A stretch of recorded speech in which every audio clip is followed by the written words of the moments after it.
Jamen, så slog klokken 10, og det betyder jo, at jeg siger rigtig hjertens velkommen til den her tirsdag formiddags online træning fra Specialhospitalet i Rødovre, hvor vi jo altid træner fra. Mange af jer har nok været med de sidste par fredage, men skulle der være dumpet nogle nye ind, så det vi jo træner lige i øjeblikket om fredagen, sidste gang i dag, det er jo altså træning på træningsbold. Så det er det, du er logget ind på. Træning med en træningsbold, og det er det, der kommer til at foregå her i de næste sådan 3 kvarters penge. Mit navn, det er Christian Friesenholt. Jeg er fysioterapeut her på Specialhospitalet i Rødovre, hvor vi jo altid træner fra. Skabelonen er kendt fra nogle af de andre fredage. Vi skal først igennem en gang opvarmning. Opvarmningen ligner lidt sig selv, så jer, der har været med før, I vil genkende den. Så derefter så går vi over til noget bevægelighedstræning, hvor vi arbejder med bevægeligheden i kroppen, hvor vi bruger bolden som et aktivt redskab. Og den sidste del er en omgang styrketræning, hvor vi bruger bolden til at lave noget styrketræning for sådan de store muskelgrupper i kroppen. Yes!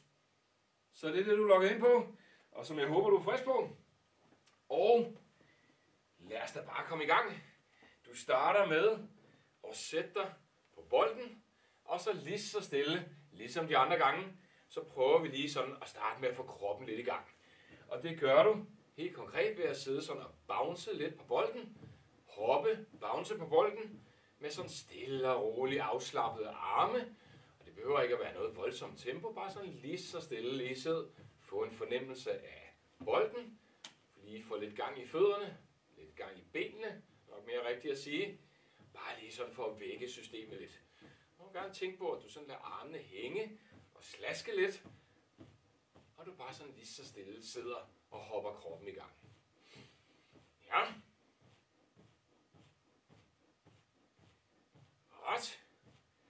Og så kan du jo lige så stille sådan prøve at se, om du kan få lidt mere højde på dit hop. Du skal altid lige tage de første par stykker, hvor man lige vender sig til at sidde og hoppe på bolden. Lige finder balancen også. Men så lige så stille, så kan du prøve at se, om du kan hoppe lidt højere. Altså lave det her bounce lidt større. Få lidt mere gang i bolden. Tryk lidt hårdere ned på bolden. Stadigvæk forholdsvis afslappet tempo. Og nu plejer jeg jo at sige, at jeg laver jo tingene i et vist tempo. Det er det, du sidder og kigger på. Men det kan sagtens være, eller det vil jeg sige, det er meget usandsynligt, hvis det ikke er sådan, at det tempo, I laver derhjemme, kan enten være højere eller lavere på nogle af øvelserne. Det gør ikke spor, så du behøver ikke nødvendigvis at tage det samme tempo, som jeg gør. Du sidder bare og får en fornemmelse, lige så stille, hopper, bouncer på bolden, og får en fornemmelse af, hvilken højde føles det sådan naturligt for dig at bounce i. Altså hvor meget bounce er der på bolden, for det sådan bliver naturligt for dig.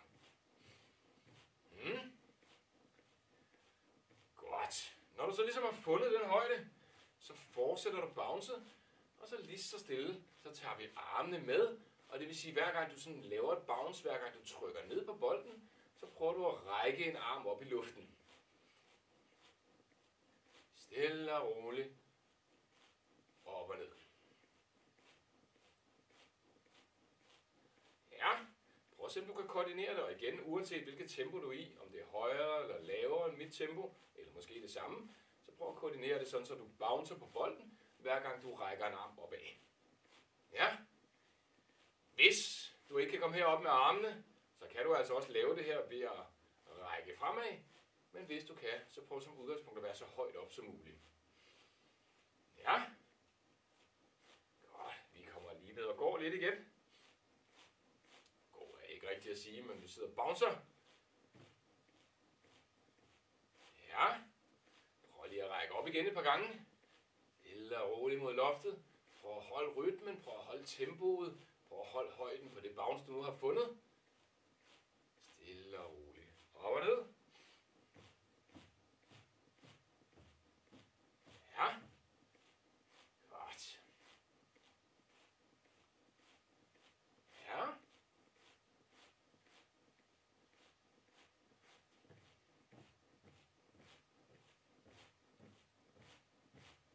Godt. Skifter lidt mellem at bruge armene og ikke at gøre det. Så vi ikke bliver trætte i armene, men sådan så vi får gang i mere af kroppen. Så vi både har gang i arme og ben og skulderen og ryggen er også nødt til at arbejde lidt her. Stille og roligt skift fra det ene til det andet. bounce, prøver du lige så stille sådan at gå fra side til side. Og der skal du have den fornemmelse, at det sådan er hoften, der ligesom skubber bolden fra side til side. Og hvis du kan, så må du gerne passe det med, at når du er ude i den ene side, så laver du et bounce, og når du er ude i den anden side, så laver du et bounce. Som du kan se her. Ja. Stille og roligt fra den ene side til den anden side. Ja. Og igen, man kan jo godt sidde sådan med hele kroppen. Det behøver du ikke at gøre lige. Nu er det sådan den nederste del her. Det skal helst være fra navlen og ned efter, der skubber sig fra side til side. Så det ligesom er hoften, der dikterer den her øvelse. En god pejling på det er, at det ligesom er ballen, der sådan skubber bolden fra side til side. Man har gang i det nede ved hoften, og ligesom får varmet op i det område. Ja. Godt. Vi tager lige et par gange mere med armene. Rækker godt opad. Koordinerer det med bouncet. Sådan så der er et bounce på. Og så stille og roligt ned, og prøv at komme lidt fra side til side igen. Hvis du har svært ved det her med side til side, så hopper du bare i midten. Men hvis det kan lade sig gøre, så prøver du lidt så stille at bounce fra side til side. Godt.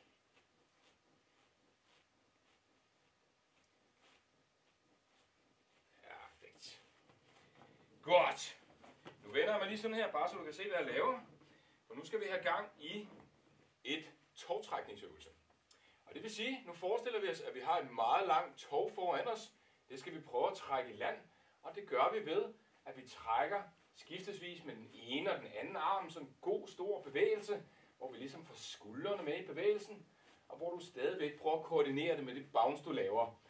Du kan se, hver gang du ligesom er fremme og tager fat, altså hver gang du tager fat i tovet, så laver du et bounce på bolden. Og så prøver du sådan at lave nogle gode, store armbevægelser, og de må gerne være så store, at skuldrene også bevæger sig frem og tilbage. Man kan jo godt vælge at sidde sådan her, så bevæger skuldrene sig ikke ret meget. Men hvis du får en god, stor bevægelse på, jamen så bevæger skuldrene sig frem og tilbage. Og når vi på den her måde laver en stor bevægelse frem og tilbage med skuldrene, jamen så får vi helt automatisk også fat i ryggen, som du formentlig kan mærke. Så laver vi en lille rotation af ryggen også, og får ligesom varmet den op også. Ja, vi kommer lige ned og bounce igen, og så prøver vi igen lige at se, kan vi bounce lidt højere, end hvad vi gjorde før. Op og ned. Og så prøver vi med sanden også lige at trække lidt tov igen.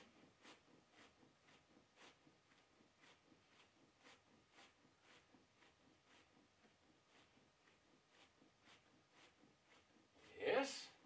Bouncer lidt igen. Og trækker lidt tov igen. Gode store bevægelser. Husk at få skuldrene med. Skuldrene, træk dem frem og tilbage, så de arbejder med i bevægelsen, og vi også lige får vækket ryggen. Godt. Sidste gang, hvor vi lige bouncer på den her måde. Og sidste gang, hvor vi prøver at trække noget tov i land. Gode store bevægelser.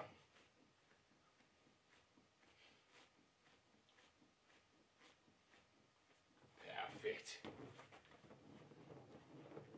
Godt. Yes. Så prøver vi at tage et par boksehandsker på, sådan i. Forestil os, vi gør det i hvert fald. Så prøver vi at tænke, at vi nu skal bokse til den ene side og den anden side. Til den ene side og til den anden side. Og nu er det lidt forskelligt, selvfølgelig, hvor langt man kan komme ud til siden. Man skal ligesom prøve at forestille sig, at man slår modsat. Så man knytter den højre hånd, slår mod venstre, og så knytter man den venstre hånd og slår mod højre. Og det behøver ikke at være noget rasende højt tempo, men man skal have sådan en fornemmelse af, at kroppen ligesom er med i bevægelsen, sådan så det ikke kun er armen, der sidder og bokser fra side til side, men man ligesom får hele kroppen med i slaget, både til den ene og til den anden side, så man altså også sidder og roterer i ryggen, og man også får kroppen med i bevægelsen. En godt hårdt slag til den ene side, og til den anden side. Det kan være, at der er nogen af jer, der måske lige kan slå sådan 45 grader ud til siden. Så gør du det. Det kan være, at du kan slå lige ud til siden.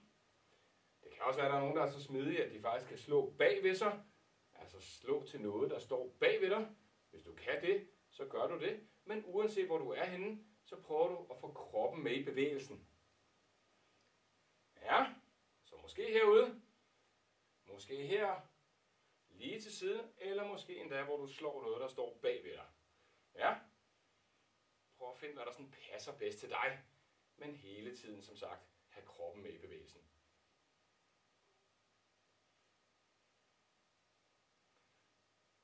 Godt. Så bouncer vi lige lidt igen.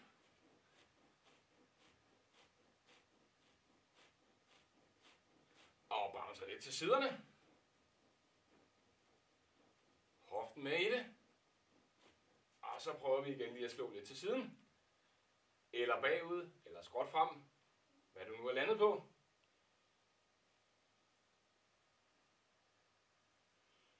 Godt.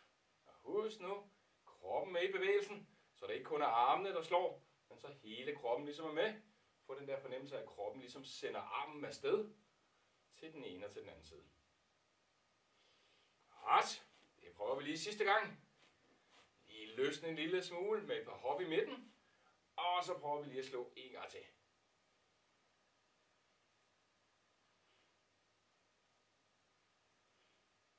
Godt.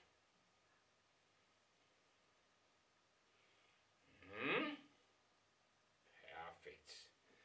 Så til allersidst i opvarmningen her, så prøver du lige at lade bolden sådan cirkulere godt rundt. Prøv at forestille dig, at bolden sådan bevæger sig rundt i en lille rundkreds. At du sådan sidder og kører rundt på bolden hele vejen rundt. Og så må du gerne tænke, at bevægelsen kommer nede i hoften, så du ikke sidder sådan her, men så du ligesom låser alt fra navlen op efter fast. Og så prøver du at bevæge hoften rundt, så du laver en lille cirkel med bolden. Og det er selvfølgelig svært sådan helt at undgå, at overkroppen bevæger sig. Men du må gerne prøve at undgå, at det ser sådan her ud. Men prøv at tænke, at så meget af bevægelsen som muligt skal foregå syd for navlen. Stille og roligt den ene vej. Måske en 3-4 gange den ene vej. Og 3-4 gange den anden vej. Hvad der nu sådan passer. Meget gerne selvfølgelig komme i begge retninger.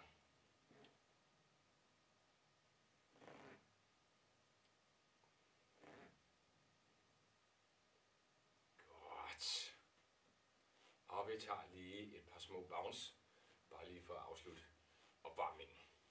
Yes! Nu skulle vi gerne lige have vækket benene lidt.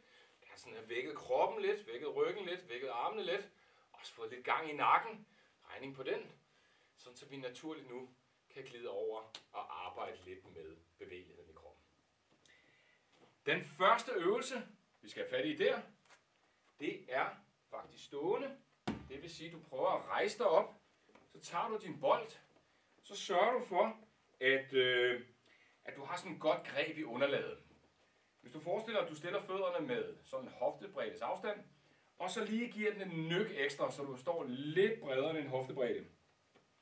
Og så sørger du for, at tæerne peger fremad. Så tager du bolden foran dig, altså på den her måde. Og så prøver du lige så stille at rotere fra side til side.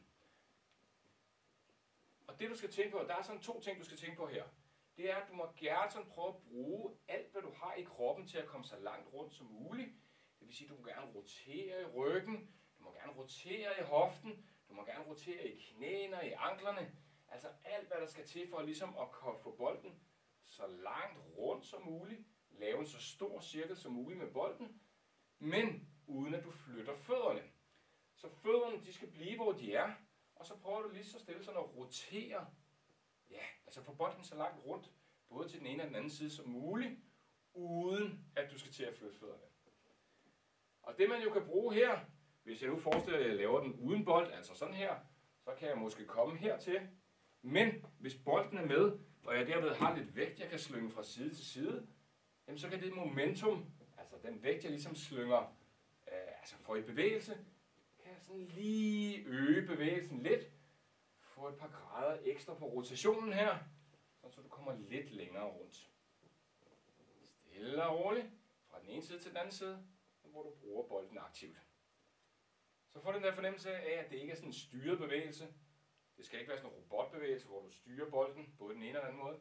Du får ligesom bolden ud at arbejde, så du slynger bolden lidt, og lader den ligesom hive dig lidt ekstra rundt, så du kan rotere lidt mere, end hvad du kunne gøre, hvis du ikke har bolden med. Yes. Det er svært at forklare. Nemmere at få en fornemmelse af, når man står og laver det. Så du prøver og mærker efter, om det fungerer.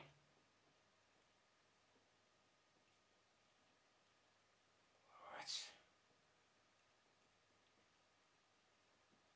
Det vi jo egentlig gør, hvis bolden sådan hiver os lidt længere rundt, giver et par grader ekstra i rotationen, det er, at vi faktisk laver et lille overstræk. Og derved får lidt mere bevægelse på. Lidt mere bevægelighed. Godt. Så prøver du at stille dig igen sådan med måske lige lidt mere end en hoftebreddes afstand mellem fødderne. Så stiller du dig i første omgang med bolden foran dig. Og den næste øvelse, der får jeg altså bolden op over hovedet, så nu forsvinder den lige ud af skærmen. Men øvelsen ser sådan her ud, at du går en lille smule ned i knæ, hvis du kan det. Så prøver du at løfte bolden langs med kroppen, det vil sige, at du skal ikke have den herude og løfte den op derude. Den skal være langs med kroppen. Så skubber du den opad, hvis du kan op over hovedet. Og så prøver du at lade bolden sådan komme bagud. Så du får den der fornemmelse af, at du får et stræk på ryggen. Og så tager du bolden ned igen. Kommer lidt ned i knæ. Op igen. Bolden op over hovedet. Og så får du lige den der fornemmelse af, at bolden kan hjælpe dig til at lave et ekstra stræk på ryggen. Igen bruger vi vægten fra bolden her til, hvis du bare stod uden bold, så kunne du måske komme en lille smule bagud, altså strække ryggen en lille smule.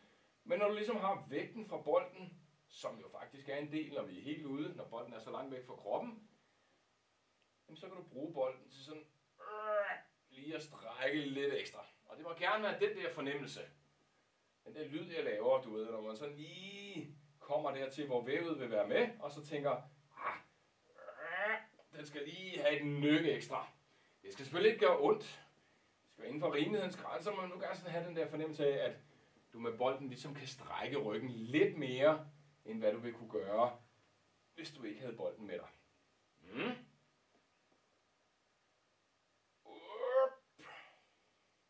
Og igen, der vil være forskel på, hvor for det første tempoet, du behøver ikke nødvendigvis gøre det samme tempo som mig. I bevægelighedsøvelser er det jo ikke vigtigt, at det går hurtigt. Det, der er vigtigt, det er, at vi prøver i de her øvelser at komme lidt ud i sådan nogle yderstillinger. Altså prøve at lave bevægelsen så stor som muligt. Så hellere give dig lidt tid til at komme så langt tilbage som muligt, i stedet for at jappe det, og så bliver bevægelsen mindre. Og husk hele tiden at holde bolden tæt på kroppen, når du fører den nedad, og når du fører den opad. Vi prøver nogle gange. Hvis du har brug for pause undervejs, så tager du det. Det kan godt være lidt hårdt, når man sådan strækker lidt i vævet, strækker lidt i strukturerne. Og der kan være behov for, at man lige trækker vejret undervejs. Så gør man selvfølgelig det. Ja. Vi prøver et par rotationer igen. Lidt mere end en hoftespredte. Sørg for at tæerne peger lige ud. Og så prøver vi igen at få gang i den her fra side til side. Og nu begynder kroppen jo at være rimelig godt i gang. Nu har vi sådan været i gang i godt et kvarter. Vi har også fået strukket lidt. Så måske kan du komme lidt længere rundt nu. Både til den ene og den anden side. Og prøv at sætte sig lidt mere fart på bolden, hvis du kan det. Hold balancen til det. Så du kommer fra side til side. Lidt mere end du gjorde før. Og som du nok bemærker, så prøver jeg nu at sætte lidt mere fart på bolden. Og se om jeg kan lave bevægelsen lidt større end hvad jeg gjorde før.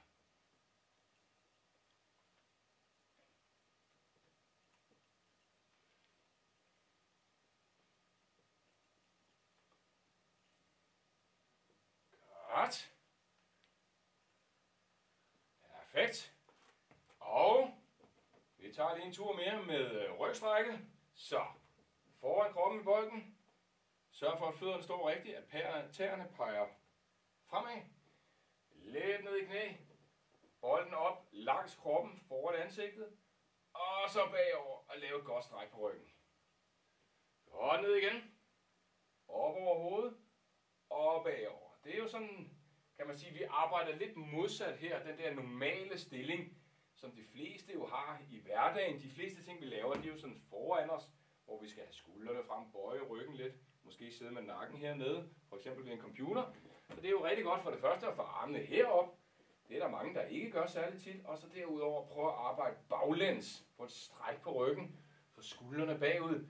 Altså arbejde imod den der naturlige stilling, som vi jo alle sammen har i hverdagen, fordi de fleste ting, vi laver, foregår jo sådan foran os, så der er ikke så tit, at der er grund til sådan at komme godt op med armene og strække bagover.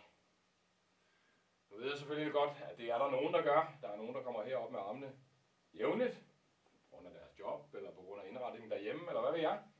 Men sådan generelt set, så de færreste kommer faktisk sådan derop mange gange i løbet af en naturlig dag. Og derfor, jamen så er det sundt. Godt. Perfekt. Vi sætter os ned på bolden. Finder dig lige til rette igen. Hvor den der fornemmelse af, at du sådan sidder stabilt. Slapper af i kroppen, men uden sådan at falde helt sammen. Vi sidder stadig godt oprejst. Det er vigtigt til den næste øvelse, at du sådan prøver at stabilisere herinde omkring, så du sidder godt oprejst.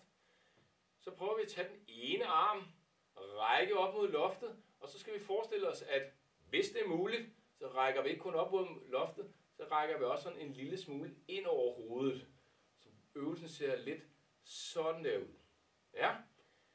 Når vi så gør det, altså nu har jeg min højre hånd her, rækker den ind over mod venstre, så samtidig så skubber jeg også bolden med hoften lidt mod venstre. Og forestil dig, at jeg sådan får den der månefacon her, og den månefacon bliver mere udtalt, hvis jeg rækker længere indover, og den bliver også mere udtalt, hvis jeg sådan lige, hvis bolden hjælper lidt og skubber lidt i den retning. Og så prøver vi at skifte fra side til side, og du mærker efter det her med, at du skubber bolden sådan fra side til side. Når armen søger mod højre, som den gør nu for mig, det er selvfølgelig godt det er omvendt, så søger bolden også mod højre. Og når der er en hånd, der søger mod venstre, jamen så søger bolden også mod venstre. Godt stræk. Mærke, at du strækker her til begge sider. Og igen er det ikke vigtigt, at det går hurtigt. Det er vigtigt, at du prøver at komme så langt ud i stillingen som muligt. Prøv at lave bevægelsen så stor som muligt. Ja?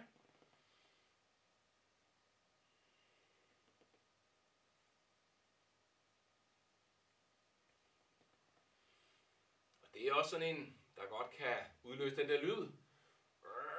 Man kan godt få den der fornemmelse af, nu er der nogle strukturer, der sådan lige er ude, hvor de kan være med. Og det kan være hårdt, men nogle gange er det jo også rigtig, rigtig sundt. Også for mig.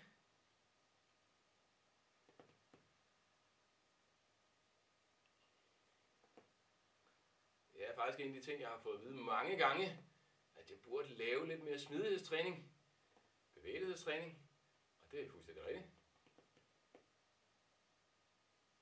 Så det er bare med at tage det til sig. Stille og roligt den ene vej, og stille og roligt den anden vej. Gode, store bevægelser. Godt. Så prøver du lige at lade bolden være stille et øjeblik, og prøv at række direkte opad. Nu rækker vi ikke ind over hovedet. Nu prøver vi sådan at række opad så langt som vi nu kan. Så nu skal vi gerne række lidt højere, end da vi sad og bouncede på bolden. Nu holder du bolden stille, så prøver du at forestille dig, at du rækker så højt op som muligt. Nærmest sådan gør skulderen lidt lang, skyd skulderen opad. Brug alt, hvad du kan i overkroppen med skulderen for at komme så højt som muligt, men uden at bagdelen forlader bolden. Ræk så højt op som muligt. Nu knytter jeg her hånden herop, fordi at det er sådan næsten naturligt at lege, at man sådan skal nå et eller andet deroppe, og det er derfor, man strækker sig. Men det behøver man egentlig ikke. Man kan også bare sidde sådan, kommer bare helt naturligt til at gøre det, for at få den der fornemmelse af, at man strækker sig efter noget, som sådan lige er uden for rækkevidde. Det er deroppe på øverste hylde, man ikke har fat i så tit. Måske påskepynten, der ligger deroppe. Man skal kun lige derop 2 gange om året, ikke? Og man skal finde det frem, og når det skal på plads igen. Så det er sådan lige deroppe, hvor man ikke helt kan nå. Men når det kun er 2 gange om året, så kan man godt lige nå derop, ikke? Det er sådan den der fornemmelse, man skal have. At man sådan, lige forlænger alt, hvad der forlænges kan i overkroppen, for at komme godt deroppe af. Ja?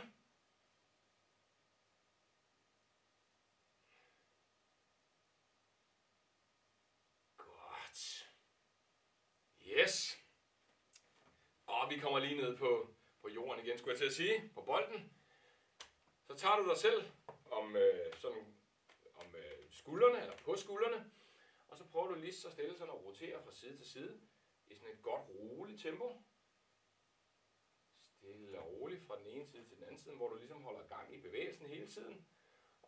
Det er sådan grundbevægelsen, og så må du meget gerne sådan tage armen med. Rykker lige fremad her, så jeg ikke støder på bagvæggen. Men hvor du ligesom prøver at rotere med armen fra den ene side til den anden side. Gerne tage armen sådan lidt skråt op, og hvor du også kigger bagud. Godt til den ene side, og godt til den anden side. Find ud af, hvad for et tempo, der passer, hvor du kan lave den, hvor du sådan kommer så langt bagud som muligt. Godt. Fra side til side. Ja. Perfekt. Yes. Vi bevæger os ned på gulvet, eller måtten, eller tæppet, eller hvad du nu træner på. Jeg har jo sådan en lille måtte, fordi nogle af de øvelser, vi laver, der skal vi ned på knæ. Og det kan jo altså være rart lige at have et eller andet blødt under, uanset om det er en måtte eller et tæppe, eller hvad det måtte være. Så lidt mere behageligt for knæene. Den næste, der har vi til at starte med begge hænder i underlaget. Men så tager vi den ene hånd, holder albuen strakt så vidt muligt. Prøver at føre den ud til siden, mens vi kigger efter den. Og prøver at søge så langt op mod loftet som muligt. Og ned igen. Og vi har prøvet den før. Det her med, der må man gerne få lidt hjælp for den modsatte arm, altså den, der stadigvæk er i underlaget. Så når man kommer herop og tænker, nu kan jeg ikke komme længere, så kan man sådan få den der fornemmelse af, at den hånd, der er nede på jorden, den kan sådan lige give et skub, så man kan komme bare lige en lille smule længere. Prøv at mærke efter det. Det er igen sådan en, det er lidt svært at forklare, men det kan virke meget naturligt, når man først er i gang, at man lige så stille kommer fra side til side, og når man ikke kan komme længere, så kan man sådan skubbe lidt fra med den hånd, der er i jorden, så man lige kan komme lidt højere. Ja. Prøv at se, om du kan få et flow med det.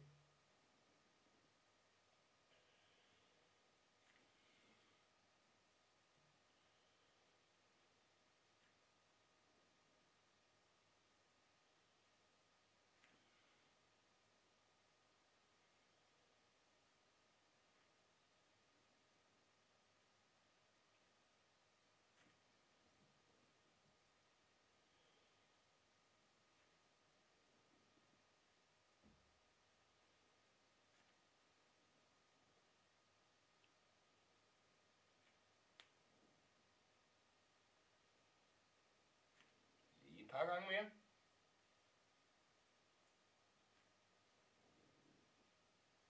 Godt. Og så prøver du lige så stille. Så der ligger hen over bolden, og prøv bare at slappe helt af i kroppen. Bare få den der fornemmelse af, at du sådan ligger og lige slapper en lille smule af. Stille og roligt. For bare lige at få musklerne i kroppen. Sådan ind omkring kernen af kroppen til at slappe lidt af.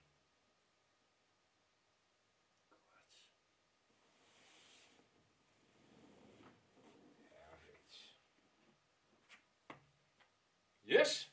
Jamen, det var så altså nogle eksempler på, hvordan du kan bruge bolden aktivt til at lave noget bevægelighedstræning. Og som sagt, noget af det, der bruger man faktisk bolden sådan lidt som, skal vi sige, en ydervægt, hvor alene det, at vi flytter bolden, faktisk kan give et lille overstræk. Og det vil sige, at vi nogle gange kan sådan lave lidt større bevægelighed ved, at boldens vægt sådan hjælper os en lille smule. Yes! Vi skal til tredje afdeling. Som sagt, så er det jo nok om styrketræning. Jeg tager lige en slurk vand. Du kan gøre det samme, hvis behovet er der.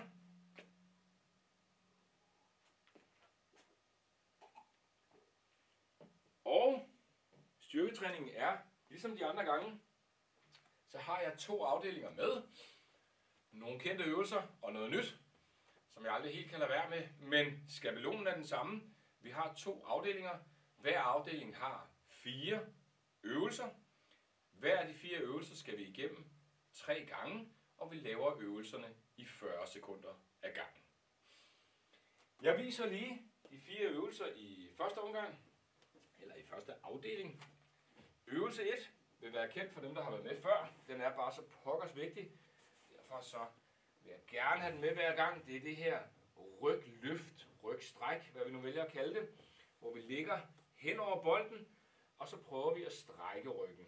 Og der er nogle variationer på den. Hvis man har svært ved at løfte ryggen alene, eller strække ryggen alene ved musklerne på ryggen, så kan man jo altså lige have hænderne i siden af bolden, og så kan man lade hænderne hjælpe en lille smule. Jo mindre hænderne hjælper, jo mere laver ryggen, så man skal tænke over, at det hele ikke kommer til at være i armene, men man bruger ryggen så meget, som man kan, og armene kun hjælper i det omfang, de er nødt til det.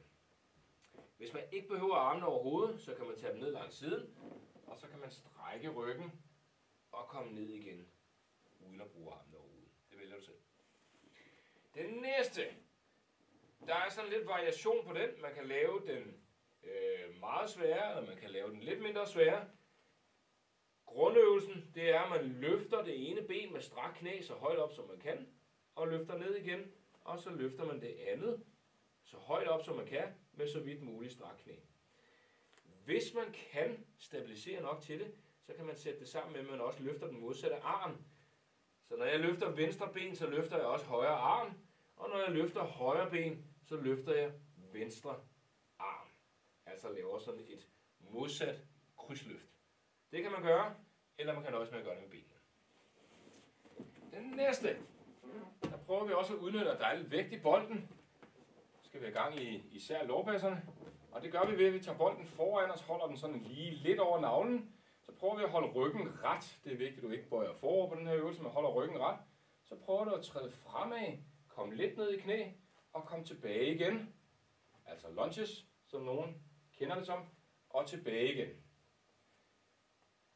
Der er forskel på, hvor langt man træder frem, men prøv at lade være med at find ud af, hvor langt du kan træde frem, hvor du stadig kan kontrollere bevægelsen. Sådan så du hver gang kommer lidt ned i knæ. Yes, øvelse 4. Det er planken på brystkassen, så der står vi, eller ligger bolden sådan så, at vi ligesom har vægten på brystkassen mod bolden. Og så prøver vi at strække benene og prøve at stå her. Og der kan man både holde i bolden, hvis man har brug for det sådan stabilitetsmæssigt, men man kan jo altså også vælge at tage armene helt væk og kun være her. Man kan holde den i 40 sekunder, eller man kan komme ned og tage nogle pauser. For eksempel efter 20 sekunder, hvis man har brug for det. Undervejs, det vælger du selv. Yes! Lad os prøve. Jeg tænder timeren. Som sagt er det 40 sekunder per øvelse. Min timer er hernede, så nu forsvinder jeg lige ud af skærmen igen. Ellers så får jeg talt til 40 en masse gange. Det er bedre at koncentrere mig om øvelsen. Yes! Vi starter. 40 sekunder på første øvelse, og det var jo altså rygstrækket. Så vi starter hernede. Og enten så ser det jo altså sådan her ud, eller også så ser det sådan her ud. Gode store bevægelser. Kom godt op, så meget som det nu er muligt. Og få den der fornemmelse af, at det hovedsageligt er ryggen, der arbejder.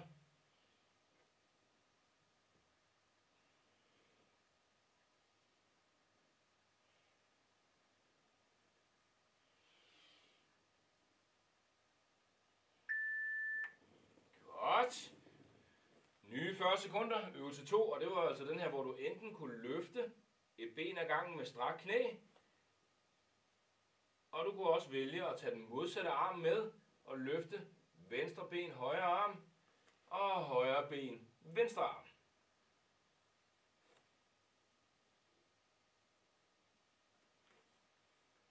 Stille og roligt, op og ned, uanset om du har armene med eller ej.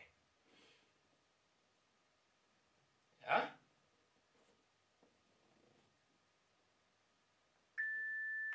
Godt. Øvelse 3. Det er her, hvor vi træder frem. Så, bolden foran, lidt over navlen, og så prøver du lige så stille at komme frem.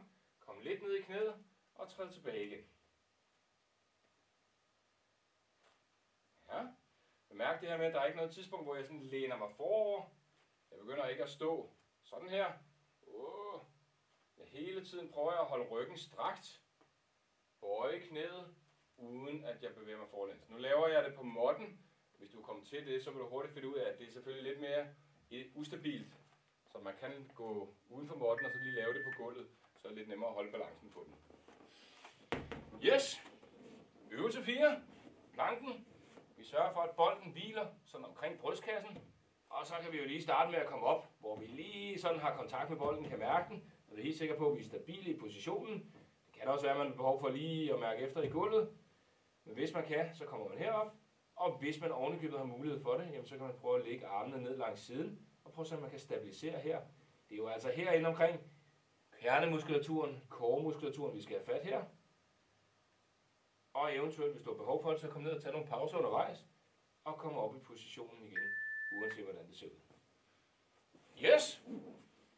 Vi tager en runde mere. Øvelse 1. Rygstrækket. Så. Godt ind over bolden. Godt opad. Kig gerne opad, så vi får nakken med i bevægelsen. Tag armene en lille smule med, hvis du er nødt til det.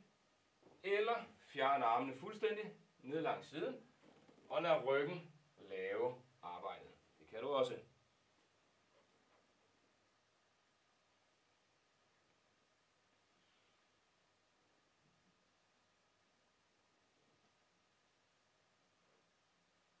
Og i alle de her øvelser, bemærk det her med, at det er både langsomt og kontrolleret den ene vej, og også den anden vej.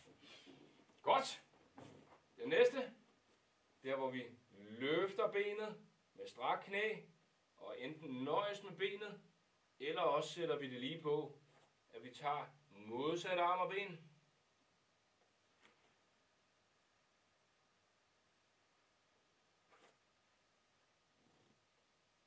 Langsomt og kontrolleret opad, og også vigtigt, langsomt og kontrolleret nedad, så det ikke kommer til at se sådan her ud, men så man kontrollerer bevægelsen også nedad. Ja, godt. Øvelse 3, der hvor vi tager et skridt. Så, bolden lidt over navlen, sørg lige for, at der er kontakt, så du ikke holder bolden herude, og så du kan mærke bolden mod maven. Og så træder du frem og tilbage igen. Som sagt, kan det altså være nødvendigt lige at træde uden for måtten, hvis du synes, det bliver for ustabilt at gøre det på måtten. Der er egentlig ikke nogen grund til at gøre det på måtten. Og det er bare fordi, den er inde i skærmen, men endelig gør det sådan direkte på gulvet. Uanset om du har en måtte eller et gulvtæppe, eller hvad du træner på.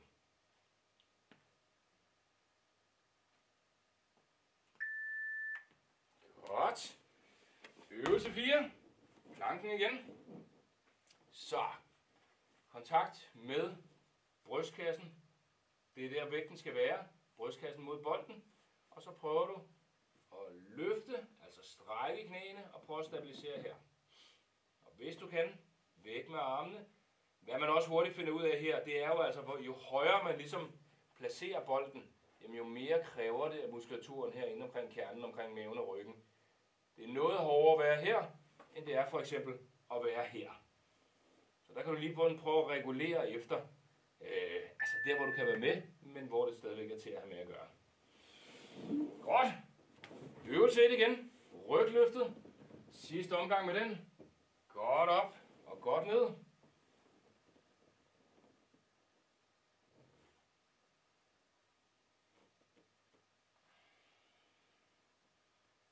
Uanset om du bruger armene eller ej.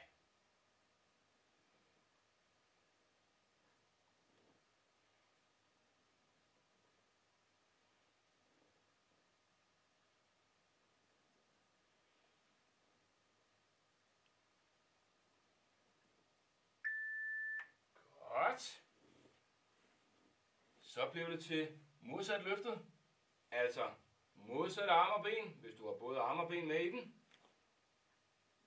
Og hvis ikke, jamen så er det benene, du søger opad, så højt som muligt med strak knæ.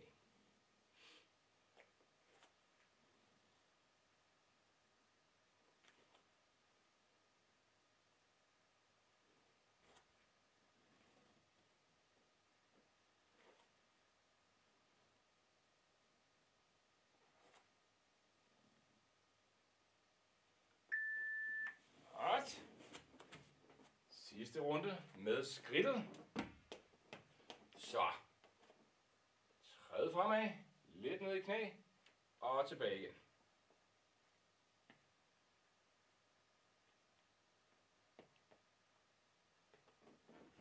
Nu glemte jeg, at bolden skulle røre maven. Det gør den nu.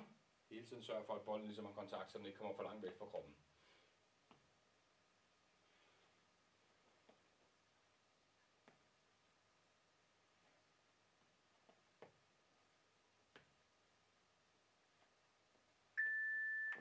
Ja. Øvelse 4. For sidste gang. Planken. Så hvil brystkassen på bolden. Find en god position. Og så strækker du knæene og prøver at blive der. Sådan her. Eller sådan her. Eller eventuelt hvor bolden placeres lidt højere. Hvad der nu passer. Og husk nu, du har altså mulighed for undervejs at komme ned og lige få en pause.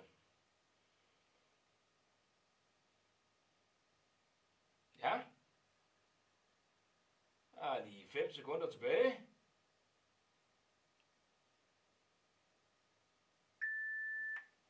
Perfekt. Godt.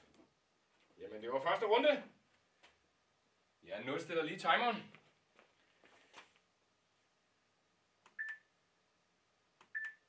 Yes. Vi tager anden runde. Anden runde fuldstændig på samme måde. 4 øvelser. Igennem de 4 øvelser 3 gange hver. Og 40 sekunder for hver øvelse. Den første øvelse. Der ligger du der på bolden. Så kommer du lidt fremad. Og så sørger du for, at du ligesom har godt fat i underlaget med fødderne. Ja. Så prøver du at tage armene sådan ind over brystkassen, foran brystkassen. Så prøver du at komme så langt ned, som du kan med hoften. Og så prøver du at strække op så langt, som du kan. Hvis det er muligt, må du gerne komme derop til, hvor at kroppen og benene sådan er en naturlig forlængelse af hinanden. Og så ned igen. Stille og roligt. Op og ned. Den næste. Der ligger du derned. Tag bolden ind under fødderne. Så tager du armene op. Lige op i luften. Så tager du dem ned i 45 grader. Og så prøver du sådan at lade armene søge den her vej. Og så prøver du at løfte skuldrene. Og måske lige sådan den øverste del af ryggen fri. Og komme ned igen. Og det gør du jo altså ved at få fat i maven. Vær lidt opmærksom på, der er nogen, når de laver det her, så sidder de bare sådan med nakken og lader nakken søge fremad. Det er altså skuldrene, du skal prøve at løfte fri og komme ned igen. Du kan lynhurtigt mærke det i maven, hvis du løfter skuldrene fri. Yes! Øvelse 3. Der forsvinder bolden lige ud af skærmen igen. Men den er altså heroppe. Så stiller du dig med sådan en hoftespredt mellem fødderne. Og så prøver du med strakt ryg og strakte arme at komme fra side til side. Så langt som du nu kan, den ene eller den anden vej. Den sidste øvelse, der kommer du ind og ligge hen over bolden igen. Så prøver du at tage armene ud til siden. Prøv at knytte næverne. Prøv at forestille dig, at du har 2 håndvægte i hånden. Så prøver du at trække de håndvægte så langt tilbage som muligt. Også prøv at vise det den her vej. Bedre kan se det der. Men altså lige ud til siden, godt op og godt ned igen. Hvis man vil lave den her øvelse på et andet tidspunkt, så kan man jo altså også tage lidt i hænderne, lidt vægte. Men der er rigtig meget vægt i det, alene ved at bruge armene. Yes! Det var de 4 øvelser. Lad os prøve en gang. Godt. Første øvelse. Bækkenløfter. Vi lægger os ned på bolden, og placerer os på bolden. Lad lige bagdelen sådan dumpe ned mod underlaget. Og så prøver vi at løfte hoften så højt op som muligt, og komme ned igen.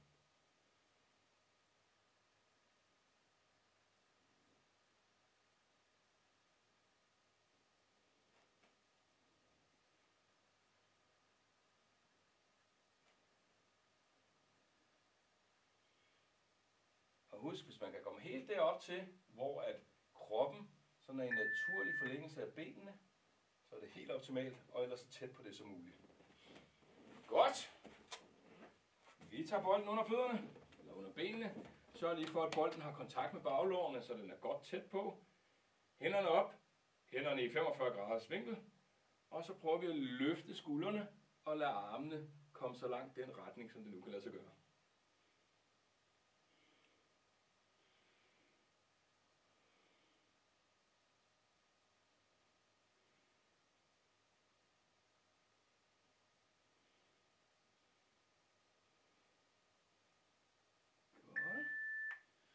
Yes. Vi kommer op og stå. Tag bolden op over hovedet. tæerne peger fremad, en hoftebredde mellem fødderne, cirka. Og så prøver vi at komme fra side til side, uden at bolden kommer foran hovedet. Bolden skal være så vidt muligt over hovedet, og vi skal have så strakt ryg som muligt, når vi gør det. Stille og roligt, den ene vej og den anden vej.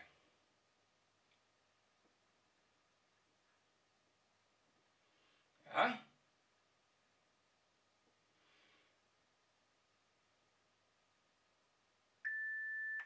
Godt. Så er det den der med armene, hvor vi lægger os ned. Så den hviler igen mod bolden. Trækker armene op lige ud til siden. Håndryggen, den er sådan ud af. Og så trækker vi op, som om vi havde 2 håndvægte i hænderne. Og ned igen. Nu kan jeg vise det fra den her vinkel i den her omgang. Og så næste gang, så kan jeg så vise det fortil. Så kan du selv vælge, hvor man bedst kan se det. Godt op. Så langt op som muligt. Og stille og roligt ned igen.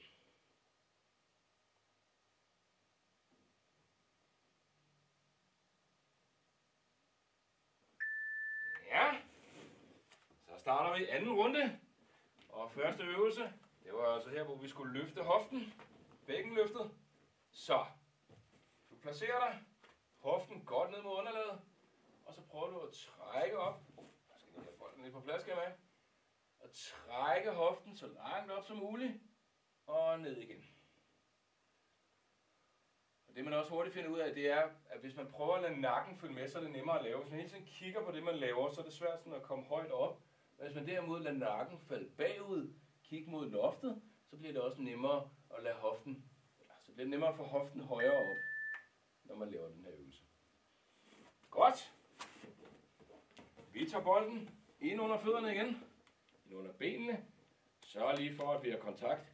Baglårene, armene op, armene i 45 grader, og så prøver vi at løfte skuldrene fri, så armene kan i princippet være i den samme retning, men kom så langt i den retning som muligt.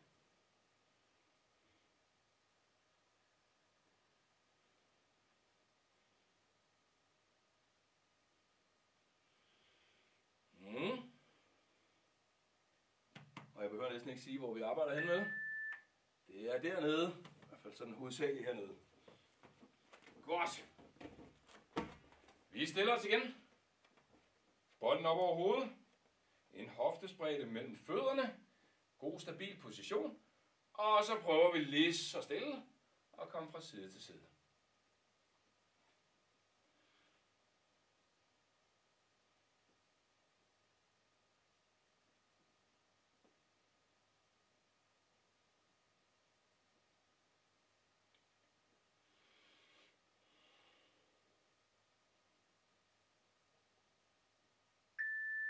Godt.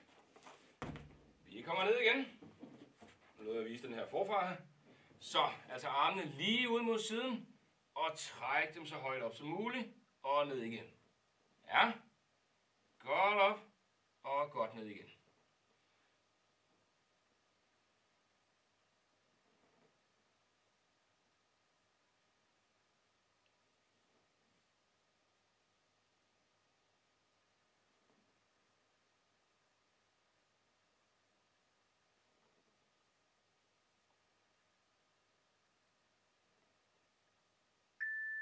Perfekt. Sidste runde for i dag.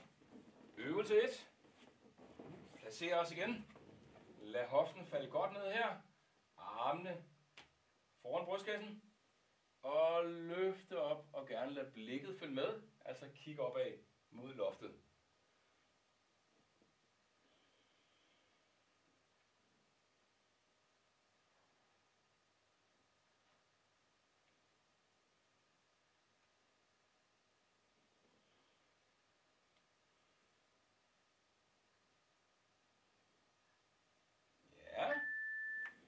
Godt. Øvelse 2.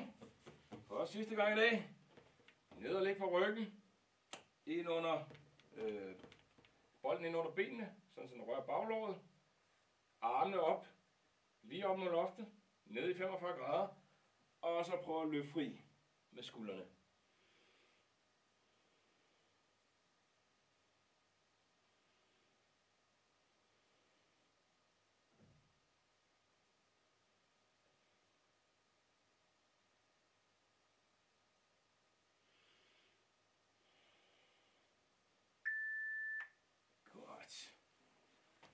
Næste sidste øvelse. Kommer vi igen på benene. Placerer lige fødderne med en hoftespredte afstand. Tager bolden op over hovedet. Og prøver lige så stille at komme fra side til side med bolden. Både den ene og den anden vej. Ja.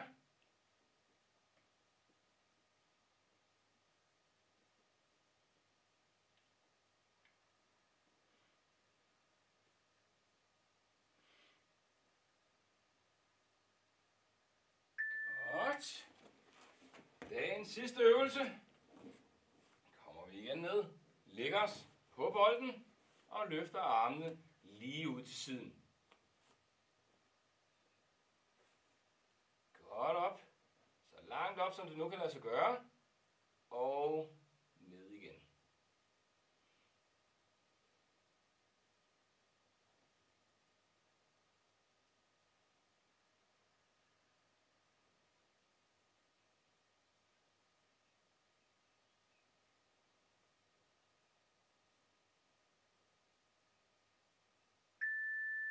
Godt. Perfekt. Og kom bare stille og roligt op og sid lige på bolden igen. Og rulle lige skuldrene af, så du lige sådan lander igen. Yes, jeg slukker lige timeren.